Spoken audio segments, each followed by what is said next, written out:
omwami Abitex omuyimbi wa fono omwogerako ki? Omuyimbi Rweyigi abaana b'omwesiti oba abaana b'eka takyali muyimbi waabwe yabasukulumako kati yafuuka muyimbi wa Uganda. Ebiseera ebisinga baali bamuyitamba omuyimbi wa West kati awo yasusseewo kati kiraasi ndala nnyo era bemanga mumulabe nga omuyimbi amalayo muleme mutwala nti muyimbi waawa weeka muyimbi munene nnyo Rweyigi kiraasi nnene nnyo era ankole yonna ino mwenyumirizaamu kubanga naffe Kampala ne Uganda yonna bamwenyumirizaamu boda ku boda n'ebweru w'eggwanga kati muyimbi amalayo era ensonga lwaki ekkololo abayimbi abakubyeyo tubabalira ku ngalo ndowooza Eddie Kenzo ne wabeerayo ebintu ebigendayo bibeera binene ali omu mu basatu abasoose okugendayo Eddie Kenzo mumanyi oyo musajja ali international bato ekyasinza okubeera eyakabi Shiba ne Cindy kati saawa zino Rweyigi yagenzeyo ng'omu Kole media niyo yonka yokushangayo ebirungi nk'ebyo sekwati Kole media vira nkole amtwikirize twakire omweshongozi w'ihanga. Ladies and gentlemen, give it up for King of Good Music, Ray True.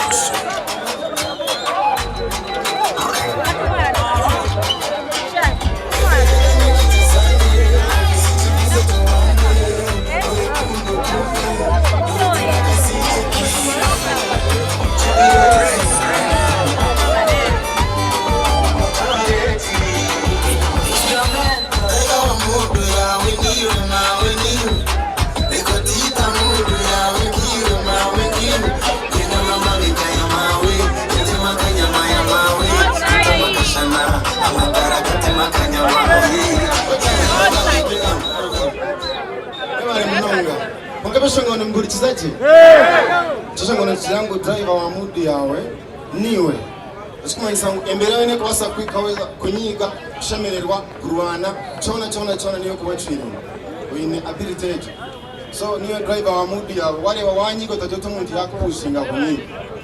It is all about you. Hey, bongo kabarire nikakurwaza peresa.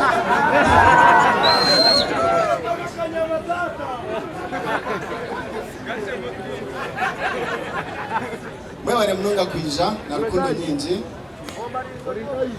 Mukutabe twakoze irijo Kampala tukanto twiguraho show youth official atujumka kuchamisiriza ngo ubuzima ko tuzakora tuzakororo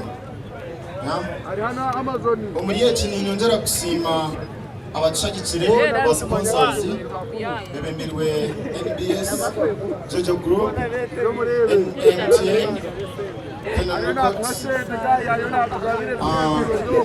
twasima kutina kugarukiro abo kumana batwatiraho no kubiringira mu brand zit financial most of the times kabashongozo wano tamuka so nshanga ntwetaga ba promoter kutwatiraho konka bakaba kutwicerezamo because every time ntoshongora akaba takabicenge konka ni nsima ruhanga ngo cyo kibasicire nsima nabantu abantu abashitira mama ka Abitex nabandi bakoragana natwe bazambasha bakumizamo bakwate nabeshongozi bona abari n'into mu group zone zikora music musanga wari bo muntu n'abasaga recent at least tugeze se kumwe tuko na Abitex yaenda nagira ngo kacheka akoraga ina Paul tikumanya Paul yana icheza na Teto ninga nagira ngo twarga kororo agene na Teto ninga twarga kororo agene karuguna na 256 ninga ze kororo na 256 so tunisema mnonga kandi shabangu twena hamwe tutezimise kandi tukikwatire kigumeho kumaho kwacha no kugira ngo tukikorere kitari personal. This is not personal. Ikintu cyitwena hamwe abo kuba n'uturo bataro music neza kumane gamba n'ibyakoze mu gamba abana barizarwa barari batarumbigere ibyo kigumeho forever kiya hari ito kucemereza kikagumaho ninga tukakigayarira kikaragara ndikireba. It's all about us. Yeah, so nitwata batana ituri abashongoze ntukoro gwitu babroka bakoro kwabo bavani bakoro kwabo kugira ngo twena buri party yone kumera active cyemerire abishongozi bitu bone mwene buri muntu azane party yitwa okutwazane yitu hati 2020 cyangwa bahagize bitu nabo bakore iki bazane yabo ahari nako niya kushimira bitu arukoro ikivaye begumizemo forever no yakwa n'ekibuzo akwa ibyinshi byagamira turi mukereza abantu information yes abakuza kutemba basi bakuza Kampala ero Regina ino moja tire simu ku gakazo yajambo abiri yaguze ticket ye amomo konkana enda kwegitaba basi konkacha kumamba okuza mu basi sente za basi zirubona ticket siyambuza nyene chikoranta so ndakufuna kufuna program ya basi awemerire zingai and of course munana atayira muna free ningana anachishwezini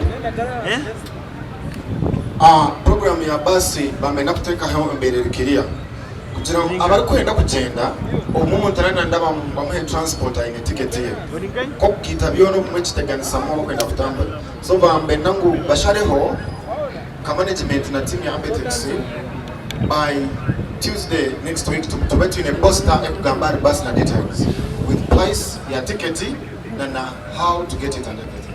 So by olwakabiri social media yitu na izabanywana bitu bona bakansana kamoni ba Promax bona nabandi bona bajena media ba ADM tuna to post nje. Yes, tureke ngo information ya ikodijo wena kwenda kwesa ho basi.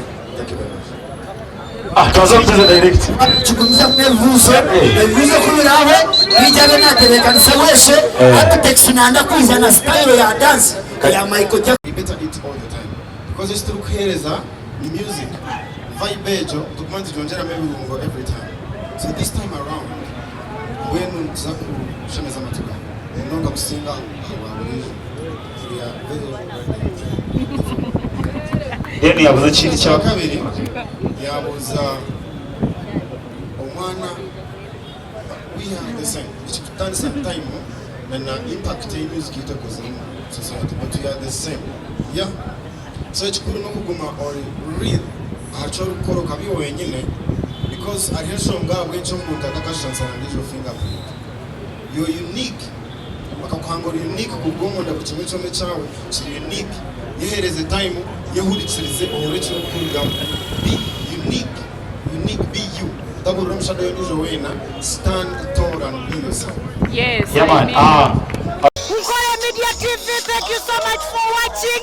Erizaba tuliyomu press conference ya Ray G ndi nomwami Abitex nakwachira tukozesa Olunyankole nalwerabira okay Olunyankole bampita musinguzi nibanyita musinguzi Olunyankole lukiria nyondo wakabo konko Olunyankole nkarwebwa naye nga tusazeewo wano tuzze tuli mu mbalala wano tuzze mu press conference embalala abaana beka tulina bategeeza nti balina okusalako kololo nga 7/8 ye press ey'olwaleero. Okay. Press olwaleero wano omwami Abitex omuyimbi wa fono omwogerako ki? Omuyimbi Rweyigi abaana b'omu West oba abaana b'eka takyali muyimbi waabwe yabasukulumako kati yafuuka muyimbi wa Uganda.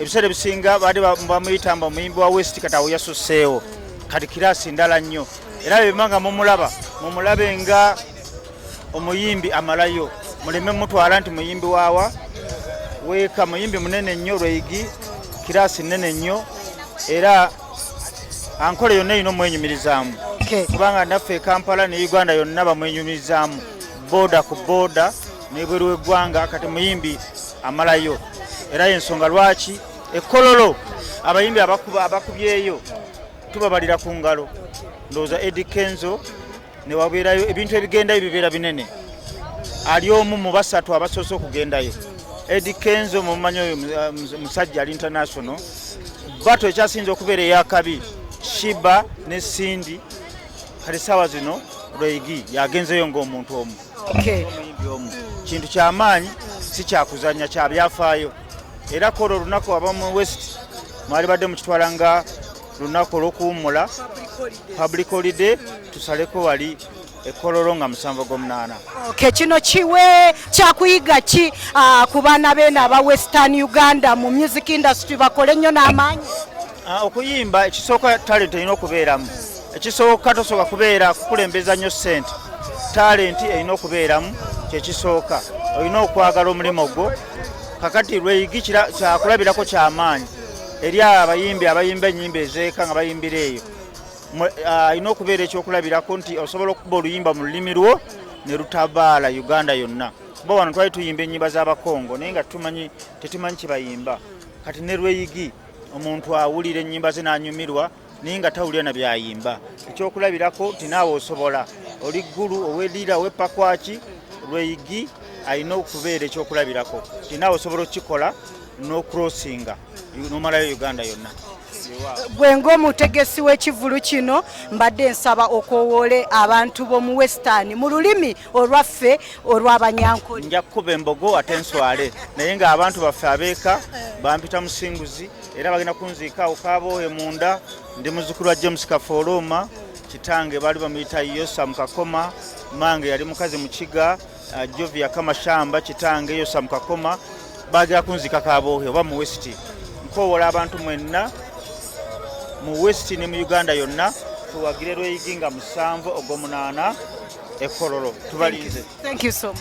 Nkole Media niyo yonka yokushanga ebirungi nk'ebyo. Sekwati Nkole Media.